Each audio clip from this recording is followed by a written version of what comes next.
So hello everyone, welcome to Idle Polymaths Academy। आज हम class 10th का पहला चैप्टर स्टार्ट करने जा रहे हैं। नॉट फर्स्ट, सेकंड चैप्टर है, according to meets first chapter, और इसको हम स्टार्ट करने जा रहे हैं। उस चैप्टर का नाम है पॉलिनोमियल। इससे पहले उसकी डेफिनेशन समझे हैं, हम उस टर्म का मतलब समझते हैं। पॉलिनोमियल का मतलब क्या है? तो पॉली मीन्स मैनी, हियर आप जैसे लिखा हुआ है, poly means many and terms means terms. अब उन टर्म्स को भी क्लासीफाई करना है, तो how do you classify that terms? तो वो टर्म्स को क्लासीफाई कर सकते हैं हम वेरिएबल्स और कांस्टेंट के बेसिस पे। What are the variables and what are the constant, और इन दोनों को अगर हम मिलाएं तो वेरिएबल इंटू कांस्टेंट भी हमारा एक टर्म बनता है। वेरिएबल को अगर हम अलग से लिखते हैं तब भी एक टर्म है, कांस्टेंट को हम अलग से लिखते हैं तब भी एक टर्म है, और अगर इन दोनों को मल्टीप्लाई करके लिखें तब भी एक टर्म बनता है। लेकिन इससे पहले हम जाने कि भाई अगर आपको नहीं पता वेरिएबल क्या है, कांस्टेंट क्या है, तो मैं एक बार उसको बताता हूं, then we will move further. अब जैसे हम वेरिएबल की बात कर रहे हैं, हम किसकी बात कर रहे हैं? वेरिएबल की। वेरिएबल क्या है? कोई भी टर्म जो जिसकी कोई वैल्यू फिक्स ना हो किसी भी एक्सप्रेशन के लिए। लाइक हम यूज करते हैं ए बी सी डी, ऐसा एक्स वाई जेड, कुछ भी ऐसे टर्म्स जो हम यूज करते हैं जिनका कोई भी मतलब फिक्स नहीं, कोई भी वैल्यू फिक्स नहीं है, that types of terms are termed as variable. ये सारे के सारे क्या कहलाएंगे? वेरिएबल्स कहलाएंगे। So what does the constant mean? Constant मतलब एक ऐसी एंटिटी जिसका वैल्यू किसी भी इक्वेशन, किसी भी क्वेश्चन के लिए कैसा होता है? फिक्स होता है। कैसा होना चाहिए? फिक्स होना चाहिए। तो ये एक ऐसी एंटिटी है, कांस्टेंट एक ऐसी एंटिटी है जिसकी हर एक इक्वेशन, हर एक एक्सप्रेशंस के लिए वैल्यू फिक्स्ड होती है। जैसे 2 की वैल्यू कहीं बदलेगी क्या? 3 की, 4 की, -1 की, -2 की, -3 की, किसी की भी वैल्यू बदलेगी क्या? किसी भी एक्सप्रेशन, किसी भी टर्म्स, किसी भी इक्वेशन के लिए उस 1, 2, 3 की वैल्यू कभी बदलेगी नहीं।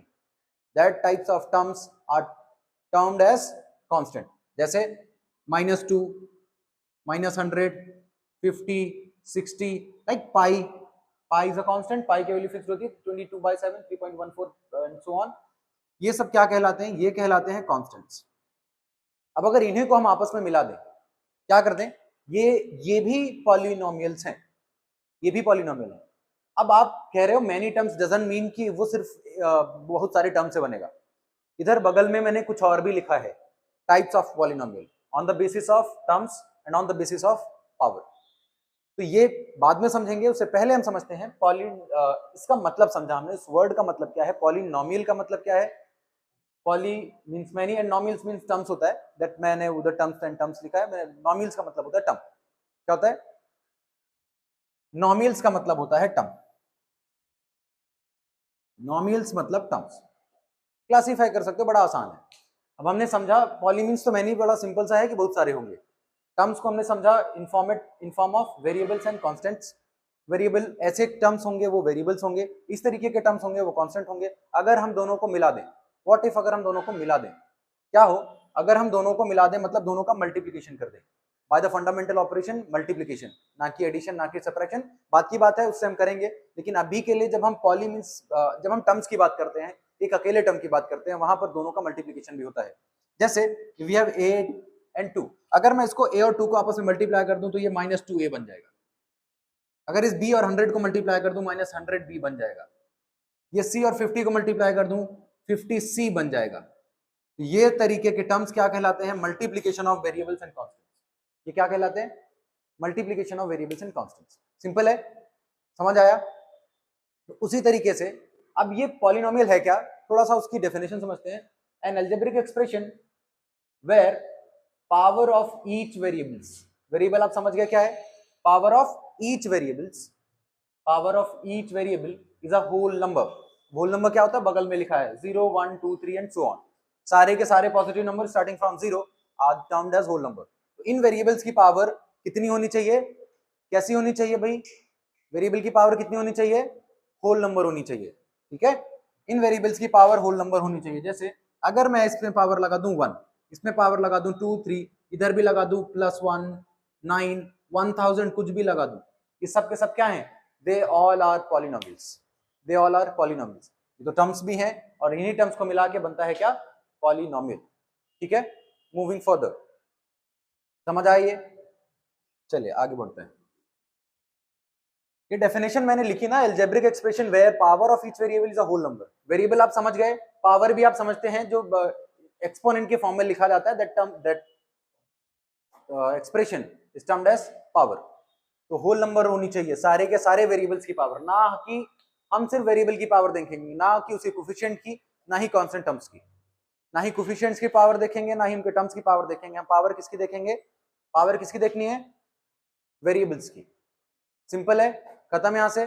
अब इसके बाद एक चीज और लिखी हुई है, डिग्री। और इस डिग्री ऑफ इक्वेशन क्या मतलब है इसका? Highest power of an algebraic expression. अभी एल्जेब्रिक एक्सप्रेशन क्या है? सुना है कभी ऐसा algebraic expression? Class 9th 8th 7th सब में पढ़ा है आपने। आपको वो टर्म से थोड़ा सा फेमिलियर कराता हूं मैं। जैसे मैं लिखूंगा आप समझ जाएंगे।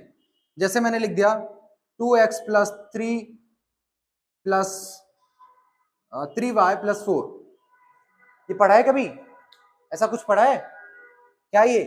This is termed as algebraic expression, जहां पर वेरिएबल कांस्टेंट, उनके मल्टीप्लिकेशन वेरिएबल्स कांस्टेंट्स के, और साथ में ही fundamental operations plus minus multiplication और डिवीजन, ये सब भी लगे हों, वो सब क्या कहलाते हैं? वो एक्सप्रेशंस क्या कहलाते हैं? एल्जेब्रिक एक्सप्रेशन कहलाते हैं। क्या कहलाते हैं? एल्जेब्रिक एक्सप्रेशंस कहलाते हैं। तो इसकी सबसे बड़ी power, highest power of algebraic expression is termed as degree. यहां पर सबसे बड़ी पावर, वेरिएबल की पावर देखनी है, highest power of an algebraic expression. और पावर किसकी देखनी है? मैंने अभी बताया, वेरिएबल की पावर देखनी है, ना कि उसके कोफिशिएंट या कांस्टेंट टर्म्स की। तो यहाँ पर ये कांस्टेंट, इसका तो देखना ही नहीं है। ये y का देखो कितना है और x का देखो, दोनों का ही 1 है। इसका भी 1 है और इसका भी, y का भी 1 है। तो इसकी डिग्री कितनी हुई? डिग्री कितनी हुई भाई? 1 हुई। ठीक है, तो डिग्री समझ में आई, डिग्री क्या है। जैसे ही आपको अगर डिग्री समझ में आ गई, तो फिर हम बढ़ते हैं toward the types of polynomial. Type polynomial के दो टाइप, कौन कौन से? मतलब है तो मल्टीपल टाइप्स, पर उसको कैटेगराइज किया मैंने दो टाइप में। पहला है on the basis of terms, दूसरा है on the basis of power. अब ये टर्म्स के बेसिस पे binomial, monomial, binomial, trinomial, what does it mean? And power के बेसिस पे linear, quadratic, cubic, by quadratic. क्या मतलब इसका? अगर मोनोमियल, अभी आपने पॉलिनोमियल में पढ़ा कि नॉमियल्स मींस टर्म, मतलब मोनोमियल का मतलब, अगर मोनो मींस सिंगल, अगर सिर्फ there is only one term, अब वो कैसा भी हो सकता है, या तो सिर्फ अकेला कांस्टेंट हो सकता है, या तो अकेला वेरिएबल हो सकता है, या तो अकेला वेरिएबल, या तो अकेला कांस्टेंट, या तो इन दोनों का मिक्सचर भी हो सकता है अकेले। कैसा? जैसे इसका एग्जांपल लिख लो, जैसे 2a 1 3x स्क्वायर, इस तरीके के कोई भी टर्म्स मोनोमियल कहलाते हैं, जो अकेले लिखे हों, सेपरेटेड बाय कॉमास लिखा है वो, ना तो प्लस, ना ही माइनस, ना ही मल्टीप्लिकेशन, ना ही डिवीजन, बीच में कुछ नहीं लगाए, they are separated by a single sign. अगर मल्टीप्लिकेशन भी लिखी होती तो मोनोमियल हो जाते, सारे के सारे मल्टीप्लाई होकर आपस में एक नंबर बनाते। क्यों? क्योंकि इनमें भी, इसमें 1 है, हालांकि मल्टीप्लाई करते तो हम दो टर्म्स मिलते हैं हमको, कि x और y अलग अलग, x और a अलग अलग वेरिएबल्स हैं, दोनों का मल्टीप्लिकेशन नहीं होता है, पर वो सेपरेट हम लिखते हैं हमको। बाइनोमियल मतलब दो टर्म्स। कैसा? जैसे इन्हीं को अगर मैं लिख दूं 2a प्लस 1, मैंने लिख दिया 2a प्लस 1, दो टर्म्स हैं, एक कांस्टेंट है, एक कांस्टेंट और वेरिएबल का मिक्सचर है। ठीक है, दो टर्म्स हो गए, इसको क्या बोलते हैं?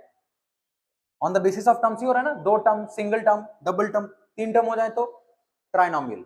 इसी तरीके से अगर एक, दो, तीन या तीन से ज्यादा टर्म्स हो, उसको हम क्या बोलते हैं? उसको हम बोलते हैं पॉलिनोमियल। सबसे बड़ी कंडीशन ये है, इसको देखना है, इसको पहचानना है कि है कैसा। थोड़ा सा आगे बढ़ते, इसको पहले क्लासिफाई करते हैं, फिर हम पहचानना सीखेंगे कि एक्चुअल में जो ये डेफिनेशन हमने लिखी है ये है क्या, कैसे पहचानेंगे उसको। चलिए आगे बढ़ते हैं। ट्राइनोमियल में भी आप एग्जांपल्स लिख लेंगे। अब जैसे पावर के बेसिस पे, अभी मैंने कहा डिग्री, पावर हम क्या देखेंगे कि कोई भी अगर एक्सप्रेशन लिखा हुआ है, जैसे अभी मैंने लिखा 3x square plus 5x plus 3, इसकी पावर क्या है? इसकी डिग्री क्या है? On the basis of degree भी आप लिख सकते हो यहाँ पर, उसको on the basis of degree भी आप बोल सकते हो, on the basis of degree of the equation भी बोल सकते हो। तो आप ये बताओ, इसमें सबसे बड़ी पावर कौन सी है? कितनी है? 2। अब अगर पावर 1 है, सबसे बड़ी पावर 1 है तो ये, 2 है तो ये, डिग्री 3 है तो ये, एंड डिग्री 4 है तो बाई क्वाड्रेटिक। डिग्री 1 है तो लीनियर होता है, डिग्री 2 है तो क्वाड्रेटिक होता है, डिग्री 3 है तो क्यूबिक, और डिग्री 4 होती है तो by quadratic, and so on. ऐसे बहुत टाइप्स के होते हैं। और कुछ दो और टाइप होते हैं जिसको हम कह सकते हैं, इसी के बेसिस पे और आगे ऐड कर सकते हैं जीरो पॉलिनोमियल या कांस्टेंट पॉलिनोमियल्स। इसी को फर्दर हम डिवाइड करके क्या बोल सकते हैं? एक और टाइप है जीरो पॉलिनोमियल। क्या है? जीरो पॉलिनोमियल या तो कांस्टेंट पॉलिनोमियल। एक और है कांस्टेंट पॉलिनोमियल। जहां पर अभी मैंने इधर लिख दिया था ना सिंगल वन, वन को भी मैंने कहा पॉलिनोमियल है, वन को भी कहा ना मैंने पॉलिनोमियल है। कैसे? क्योंकि अगर मैं वन को लिखूं, एक बार अगर मैं सिर्फ वन को लिख रहा हूं, यहां पर पावर में कुछ भी लगा दूं, मैं 999 कुछ भी लगा दूं, ठीक है, इसके साथ में कुछ भी मल्टीप्लाई करा दूं, तो ये क्या बनेगा? सिर्फ एक कांस्टेंट ही वैल्यू रहेगी। क्या रहेगा? एक कांस्टेंट वैल्यू रहेगी, फिर भी वो वेरिएबल है। यहां पर हो सकता है कि x की पावर क्या लगी हो? 0। यहां पर हो सकता है कि x की पावर क्या लगी हो? 0। और x की पावर 0 क्या होता है? 1 होता है। दैट इज x की पावर 0 इंटू 1 1 आएगा, x की पावर 0 इंटू 5 5 ही आएगा। तो इनको क्या कहते हैं? इनको कहते हैं हम कांस्टेंट पॉलिनोमियल। और जीरो पॉलिनोमियल्स क्या है? जीरो पॉलिनोमियल्स क्या है? जिनकी वैल्यू 0 हो, मतलब ये। अब भाई इसको मैं कुछ भी लिख सकता हूँ, x की पावर 555 555 लिख दी मैंने, इसकी वैल्यू क्या आएगी? आखिर में तो आना 0 ही है। तो ये क्या है? पॉलिनोमियल है, लेकिन कैसा? Zero polynomial. कैसा पॉलिनोमियल है? Zero polynomial. वैसे ही अगर इक्वेशन की डिग्री कितनी हो? 1 हो, मतलब 2x प्लस 3, ये कैसा है? ये लीनियर पॉलिनोमियल है। 2x square plus 3x plus 2, ये कैसा है? इसकी, क्योंकि इसकी पावर कितनी है, मैक्सिमम पावर कितनी है इसकी? 2, एक क्वाड्रेटिक है। ऐसे ही अगर ये 2x cube plus 3x plus 5 होता, ऐसा कुछ भी होता, हाईएस्ट पावर इसकी क्या है?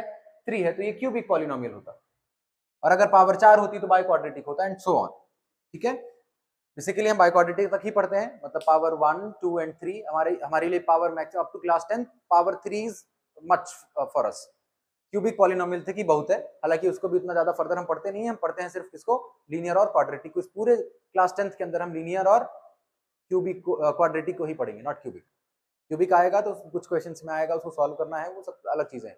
तो जो हमको सॉल्व करना है, जो अलग अगले चैप्टर में पढ़ना है, वो हमको सिर्फ लीनियर इक्वेशन पढ़ना है और क्वाड्रेटिक इक्वेशन पढ़ना है। ठीक है, समझ में आई हैं सारी चीजें? एक बार फिर से देखते हैं। पॉलिनोमियल है क्या? अलजेब्रिक एक्सप्रेशन है जहां पर पावर ऑफ ईच वेरिएबल क्या होती है? होल नंबर होती है। भाई पॉलिनोमियल को पहचानोगे कैसे? How do you identify the polynomial?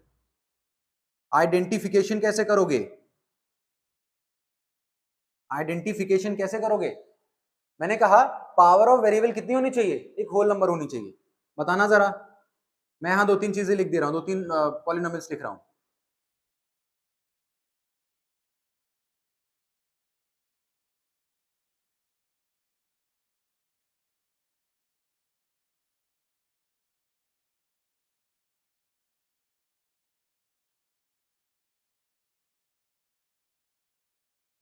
बताइए जरा, इनमें से कौन सा पॉलिनोमियल है? ये है क्या? क्यों?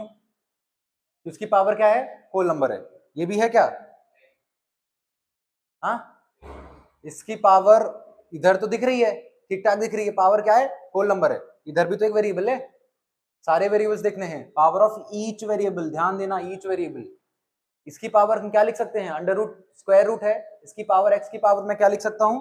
यहां पर अंडर रूट एक्स को मैं लिख सकता हूं एक्स की पावर 1/2। 1/2 क्या होल नंबर है? नहीं है, तो ये भी, ये पॉलिनोमियल नहीं है। एक्स की पावर 1/2 मतलब होल नंबर नहीं है, मतलब ये पॉलिनोमियल नहीं है। आगे बढ़ो, यहां बताओ, क्या ये y की पावर -1 होल नंबर है? ये भी पॉलिनोमियल नहीं है। क्या ये, यहां तो चलो ठीक है, हमारे पास कांस्टेंट नंबर है, इधर एक पॉलिनोमियल है, नीचे लिखा हुआ है, क्या ये पॉलिनोमियल है? क्यों नहीं है भाई? क्यों है? एलसीएम निकालेंगे तो, अरे तो y का पावर देखना है ना, सिर्फ हमको नीचे है ऊपर है उससे क्या लेना देना? क्यों नहीं है? ये है या नहीं है? नहीं है, क्यों नहीं है?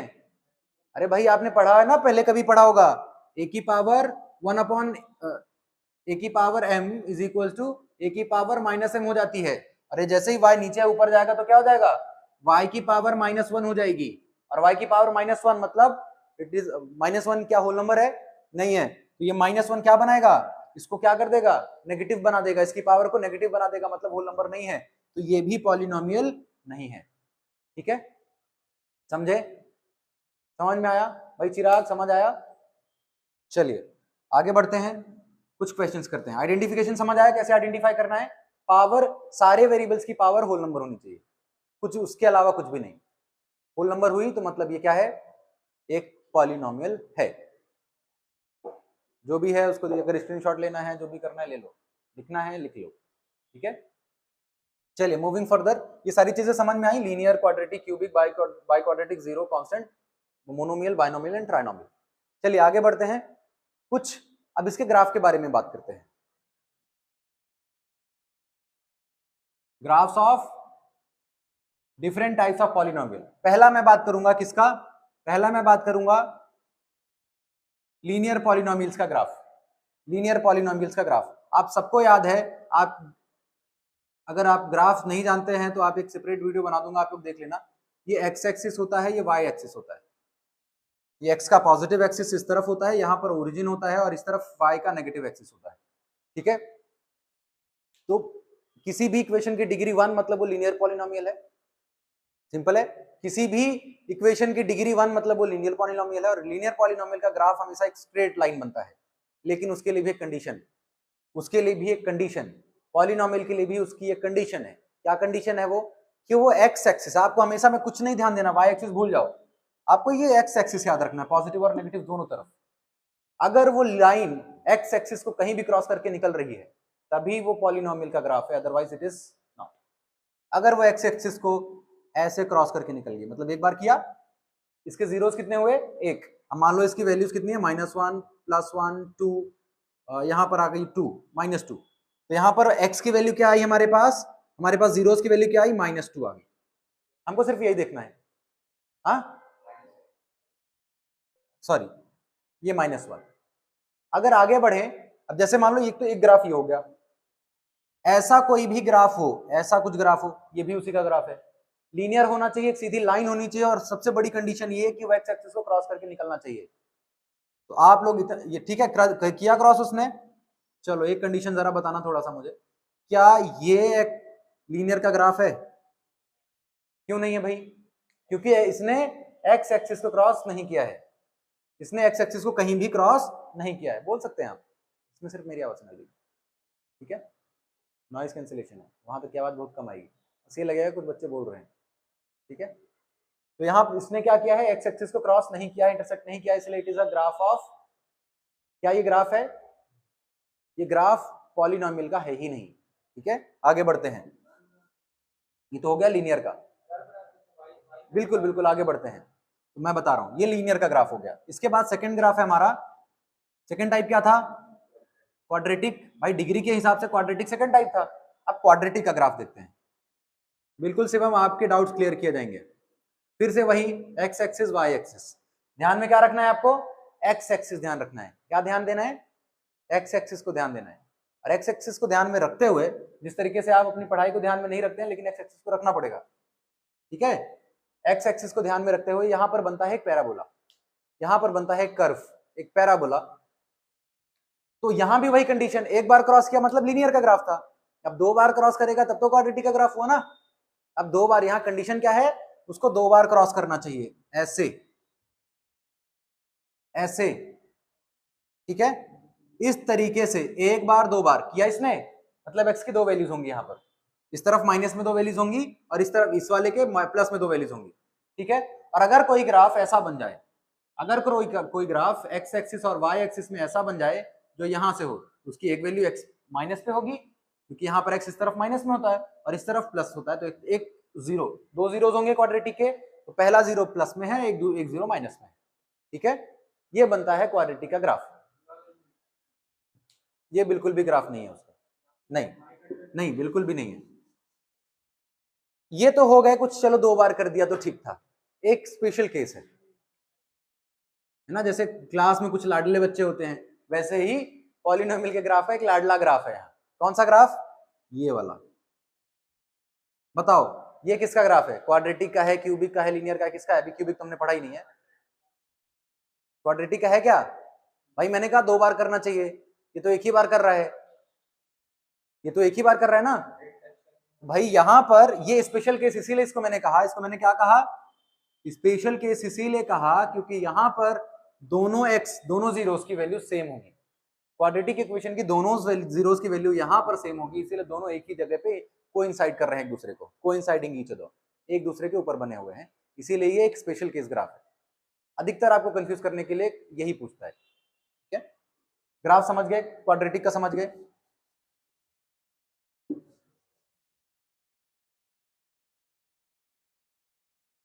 आ जाओ क्यूबिक में, यार पहले बना लेते हैं।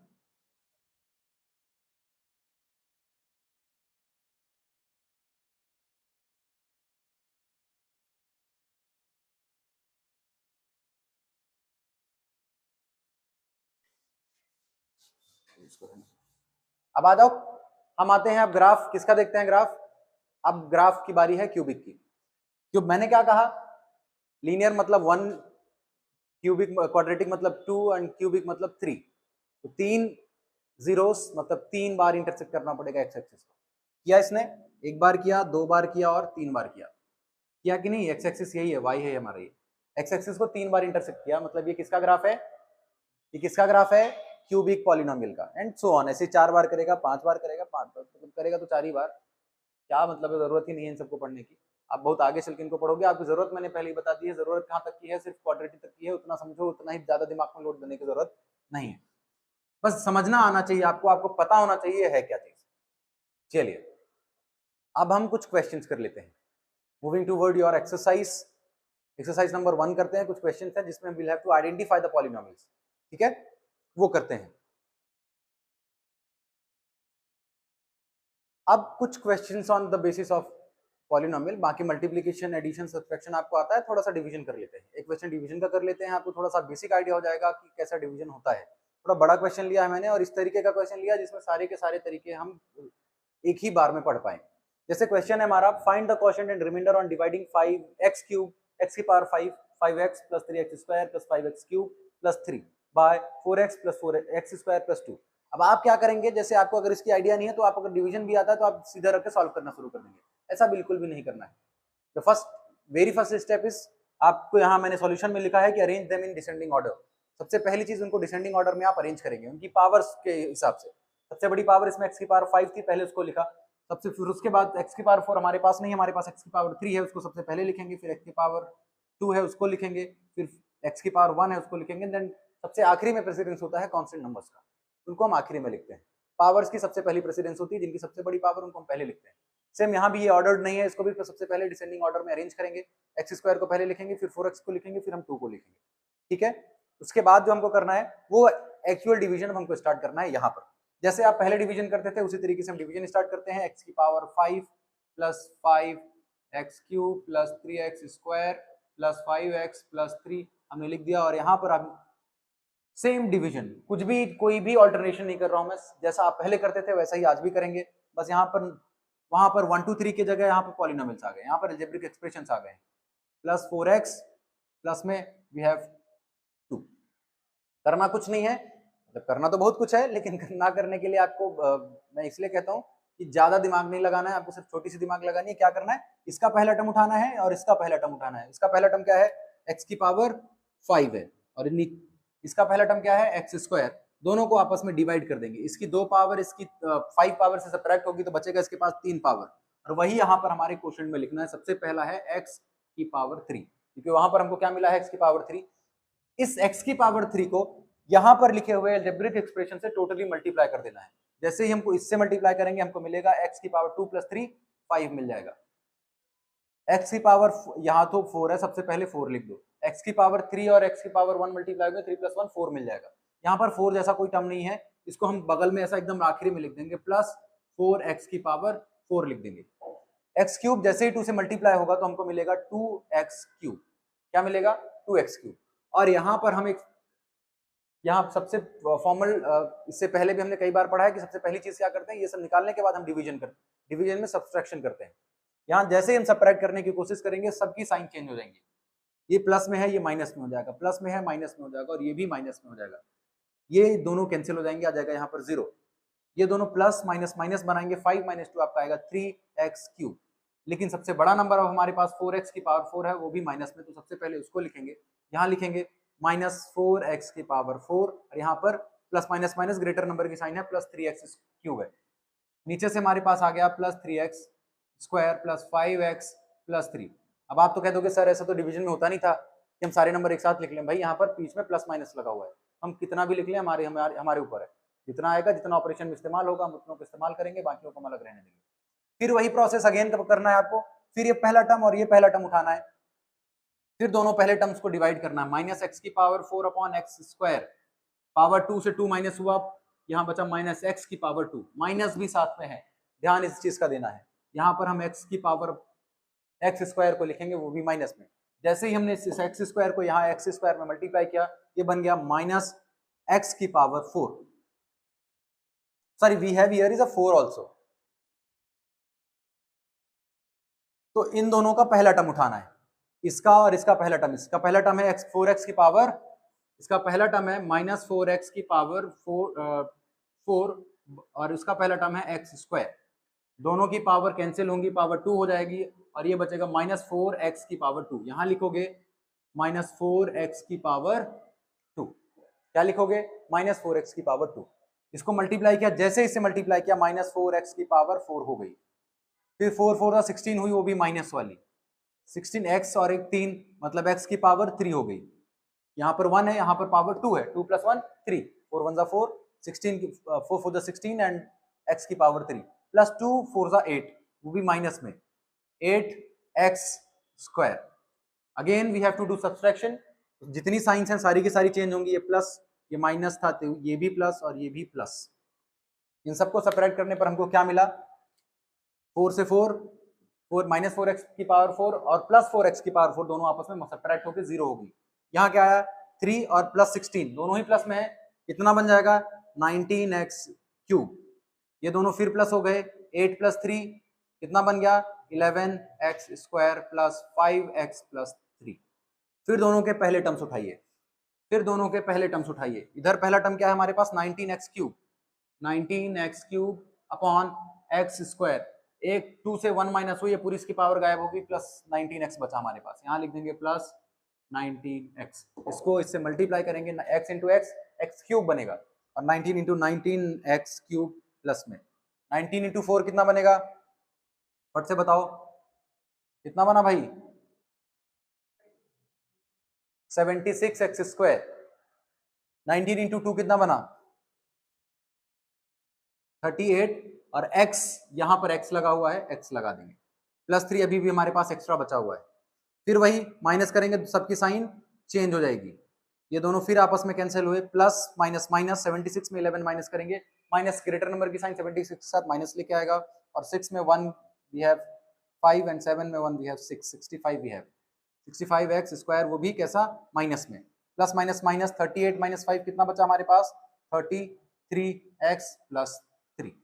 अगेन इसका पहला टर्म और इसका पहला टर्म फिर से लेंगे, फिर डिवाइड करेंगे, क्या आएगा हमारे पास? Minus 65x square upon x square. ये दोनों कैंसिल हो जाएंगे, सिर्फ हमारे पास माइनस 65 बचेगा।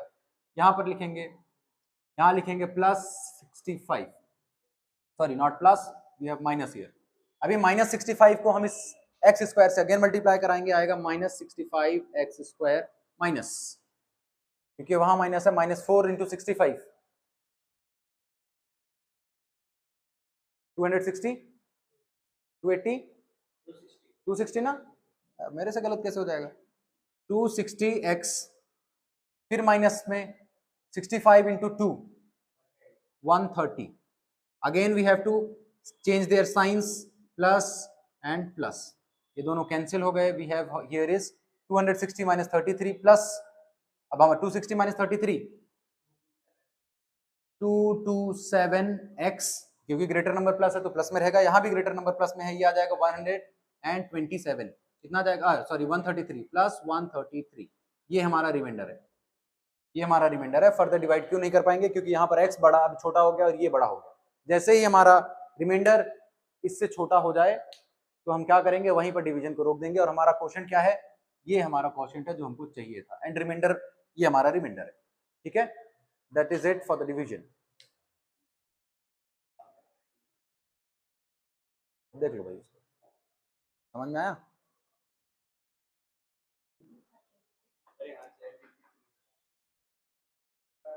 चलिए अब कुछ इस तरीके के क्वेश्चंस कर लेते हैं जहां पर हमको इनकी वैल्यूज फाइंड करनी है। हमको ये px दिया है, gx दिया है, मतलब ये फैक्टर है और ये पॉलिनोमियल है, ये दिया हुआ है। तो आप कैसे पता लगाओगे कि कोई भी पॉलिनोमियल का फैक्टर क्या है और सच में ये फैक्टर है या नहीं है? तो कुछ नहीं करना है, अगर वो फैक्टर होता है मतलब वो कंप्लीटली डिवाइड कर देगा किसी भी चीज को। अगर कोई भी फैक्टर है तो किसी भी चीज को कंप्लीटली डिवाइड कर देगा। जैसे अगर मैं कहता हूं 2 4 का फैक्टर है, तो ये 4 को कंप्लीटली डिवाइड कर देगा कि नहीं? अगर मैं 4/2 लिखूं तो 2 इसको कैंसिल कर देगा, 2 टाइम्स कर देगा कि नहीं? रिमाइंडर कितना आना चाहिए? 0 आना चाहिए। तो यहीं से मैं मान के चलता हूँ, एक रिमाइंडर करके थ्योरम होती है जहां से मैं मान के चलता हूँ कि gx जो है मेरा, ये जो gx है ये किसके बराबर है? 0 के। तो फिर इस gx को 0 के बराबर अगर मैंने माना तो ये जो gx की वैल्यू मतलब x माइनस 3 भी 0 के बराबर होगी, तो x की वैल्यू हो जाएगी 3, और यही x की वैल्यू मुझे यहाँ पर px पे रखनी है। यही x की वैल्यू अगर px पे रखूंगा, यहाँ 3 रखते ही ये वैल्यू जहां जहां x है वहां क्या रख दो, 3 का cube minus 4, 3 square plus 3 plus 6, 3 का क्यूब कौन बोला 9, 27 माइनस 3 3 जा 9 4 द 36 प्लस 6 एंड 3 9, दोनों को आपस में माइनस किया, we have 9 and 9 minus 9 plus 9 दोनों कैंसिल होकर क्या आया, मतलब P3 की वैल्यू 0 आ गई, मतलब gx, यस gx किसका फैक्टर है? gx is a factor of px, बिल्कुल है, करेक्ट है ये वाला की ये क्वेश्चन करेक्ट है, मतलब फैक्टर है। अगर ये 0 नहीं आता मतलब वो फैक्टर नहीं था। सिमिलर वे पे इसको भी करेंगे, ये बोल रहा है gy is a factor of py, check करना है, करके बताएं। वही क्या करना है आपको, कुछ नहीं करना है, gy को क्या करो, let gy is equal to 0 मान लेना है, let gy is equal to 0, मतलब y प्लस 4 की वैल्यू भी 0 के बराबर होगी। तो y की वैल्यू क्या हो जाएगी, 4 इधर प्लस में उधर जाएगा तो माइनस 4 हो जाएगा। यही वैल्यूज आप यहाँ पुट करेंगे, p माइनस 4, जहां जहां y है वहां वहां क्या रखना है, माइनस 4 का square plus 2 into minus 4 minus 1, minus 4 का स्क्वायर आता है 16 plus 4 two 8 minus 8 minus 1, minus 8 minus 1 कितना होगा, माइनस 9 एंड माइनस 16 माइनस 9 आ जाएगा 7, यहां पर ये 7 आ गया which is not equal to 0, hence gy is not a factor